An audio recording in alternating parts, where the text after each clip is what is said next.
Si Issa Chiroma est parti au nord-ouest, c'est parce qu'il avait l'aval des services français qui ont déclenché cette guerre pour enlever Paul Biya au pouvoir parce qu'il a refusé de signer les accords.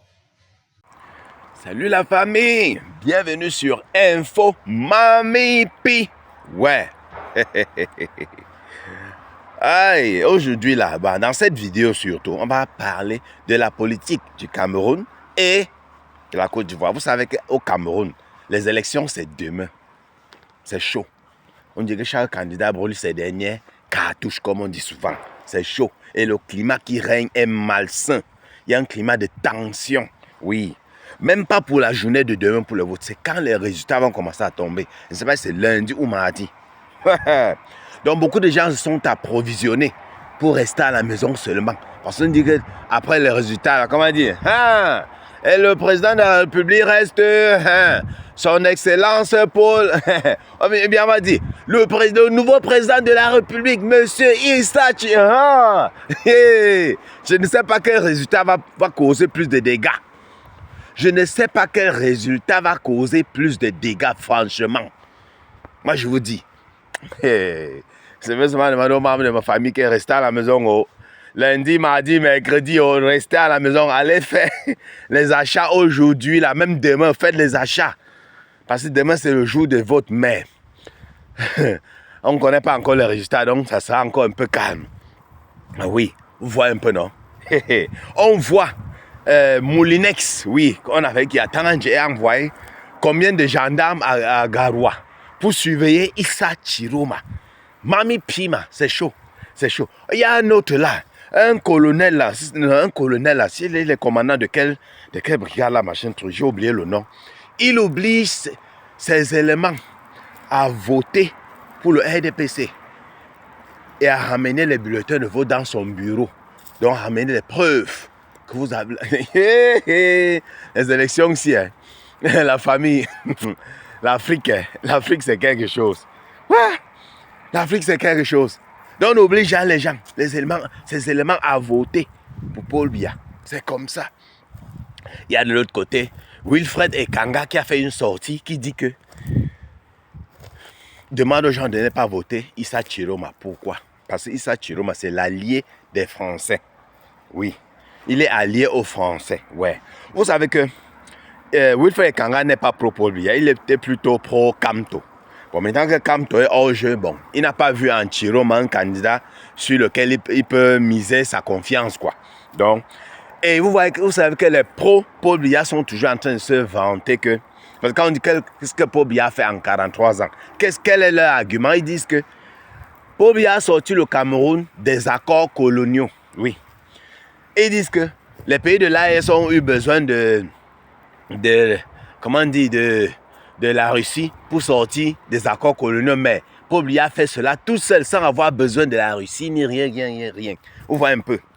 Ok, donc c'est ce que Paul Biya a réussi à faire ces 43 ans, n'est-ce pas? Bon, je vais vous poser une question. Pourquoi les pays africains veulent sortir des accords coloniaux? Pourquoi on veut sortir? Pourquoi on veut sortir? Pourquoi on veut même sortir des accords coloniaux là? Pourquoi on ne peut pas rester dedans? Je vais te dire pourquoi on veut sortir des accords coloniaux. Parce que les accords coloniaux là, ça étrangle la population. Ça empêche le développement. Le vrai développement.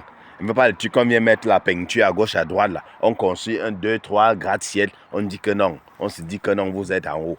Vous voyez un peu, non? C'est pas le genre là. On dit se développer vraiment. Oui. Comme un pays, comme il se doit. Vous comprenez ce qu'il veut? Parce qu'on a les ressources pour ça. Et c'est aussi pour protéger nos ressources. Donc, nos matières premières. Protéger ça. C'est pour cela qu'on veut sortir des accords coloniaux. Maintenant, alors, si vous dites que Paul Biya nous a aidé à sortir des accords coloniaux, et puis, depuis 43 ans, on n'a pas de route. Ça sert donc alors à quoi de sortir? Ni l'eau, ni l'électricité, les hôpitaux, les écoles, on n'a pas. Ça sert donc à quoi de sortir des accords coloniaux? Mieux rester dedans comme les pays comme la Côte d'Ivoire. Au moins, quand tu pars à Abidjan, au moins c'est beau. Au moins c'est beau. Le pays n'est pas riche comme ça, mais au moins à Abidjan, tu peux quand même dire que tu te débrouilles, tu travailles, tu achètes ta voiture, tu peux circuler dans Abidjan. À Yaoundé, tu peux circuler. À part le centre-ville, là, tu vas circuler où? Avec ta voiture. Avec les creux qu'il y a partout. Donc, ça sert donc à quoi de sortir des accords coloniaux si on va être encore plus pauvre qu'avant? Ça sert à quoi? Venez me dire. Non, là, c'est ma question que je pose à ceux qui sont là pour dire il nous a aidé à sortir des accords coloniaux. Où est donc la richesse qu'on est en train d'exploiter pour nous? Comment il a jeté la France? Montre-nous alors dans nos richesses. Fait que la population puisse jouir de ces richesses. C'est ce qu'on veut. On ne veut pas sortir des accords coloniaux juste pour que ce soit écrit qu'on est sorti des accords coloniaux. Non, on veut voir le résultat. C'est de ça qu'il s'agit. Est-ce que je mens? J'ai menti population. On dit qu'il est sorti des accords. On ne voit pas ça dans le changement au pays. On voit même plutôt le changement négatif. Donc, on ne pas de mal en pire. Vous dites qu'on est sorti des accords coloniaux. Mieux on restait encore dedans. Hein. Laissez-nous les histoires de sortir des accords coloniaux. Oh, il a réussi. Les pays de l'AES, ont besoin de la... Les pays de l'AES sont sortis. Mais tu vois comment le développement est en train de se produire là-bas au pays de l'AES. Vous voyez les routes, les écoles, les hôpitaux que Ibrahim Traoré est en train de construire. C'est ce qu'on dit, exploiter ses propres biens. Exploiter ses matières premières. C'est ce qu'Ibrahim Traoré est en train de faire. Les pays de l'AES. On voit le changement positif. Oui. Vous comprenez un peu? C'est ce qu'on veut. On ne veut pas sortir des accords juste pour sortir. C'est quoi ça? Aïe. En tout cas, pendant que ce climat continue toujours de régner, de l'autre côté de la Côte d'Ivoire, vous savez que c'est le 11 aujourd'hui, le jour de la grande marche, pour dire non au 4e mandat de Ouattara. Certaines zones, les gens sont sortis. Certaines zones, il y a les petites sorties timides. Certaines zones, il y a plus de gendarmes dehors, même plus que jamais. Tu es en train de brutaliser. Arrêter, il y a les arrestations partout. Oui, les arrestations, on arrête. Donc, les gens, si vous pensez même que vous allez mettre combien de gendarmes même dehors, même si la population se décide.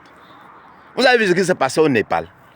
Même il fallait amener même une armée de 10 millions. Ça ne pouvait même pas arrêter les gens là. Hein? Quelle armée peut arrêter les gens quand la population s'est vraiment déchaînée? Vous pensez que vous pouvez tuer contrôler? Hein? Vous pensez que vous allez tuer avoir le contrôle? Jusqu'à quand? Que les gens se décident vraiment qu'ils sont à bout. Oui. Il faut souvent... Vous savez, quand vous voulez souvent appuyer le coup des gens là, relâchez un peu, que les gens respirent. Appuyez, arrivez à un niveau, vous allez comprendre que non. Vous allez comprendre que non. Celui-ci voit qu'il ne peut plus respirer. Ah yeah, vous allez comprendre. C'est ce qui s'est arrivé, comme on appelle, au Népal là. La population était à bout. C'était que non, on est prêt à rip. On est prêt à rip derrière là. Parce que si tu restes à la maison, mais tu rip même là-haut, la famille te rip. Donc maintenant, on est prêt à rip. Oui, ils sont sortis. Oh, même là, même se cacher seulement, mon frère. Donc toi, tu vois les gens en train de venir, toi, tu déposes toi-même ton âme seulement. Et tu as trop fait, tu vas rip 1, ou 2, ou 3. Le reste va tomber sur toi. Vous voyez un peu? Donc, les gens sont en train de voir les Marcos sont en live. Marcos en live. Aïe, Marcos, l'homme là souffre. On dit que ce n'est pas souffrance là. Ça me dit que tu vas te réveiller, tu dors toi tranquille, tu te lèves. Tu guettes pas la fenêtre, tu vois comment, tu te dis bien, on te prépare un petit bon déjeuner. Cela au Marcos est en live depuis quand? Depuis combien? Hier il était au Primute. Le matin tôt, il est déjà en live. Mon frère, non, mon frère, tu souffres. Yes. Il est en live depuis, hein. Pour la fête de la marche, là. À cause de la marche, Marcos est en live depuis. Oh, Mami Pima. Il a d'abord commencé hier que non, décourager les gens. Oh, hein, il y aura les gendarmes partout, hein. Je vous avertis. Hein, ne sortez pas. Oh, hein, hey! Marcos, quelqu'un est un vendu du peuple. Quelqu'un est un vendu. Non, ça c'est ce qu'on appelle être un vendu. Oui, vendu et acheté. Mami Pima. Hey! En tout cas, la famille, ce qui est en train de se passer en ce moment-là, on se prend à très bientôt pour une nouvelle vidéo. Bisous à savante surtout, ne mettez pas les organes.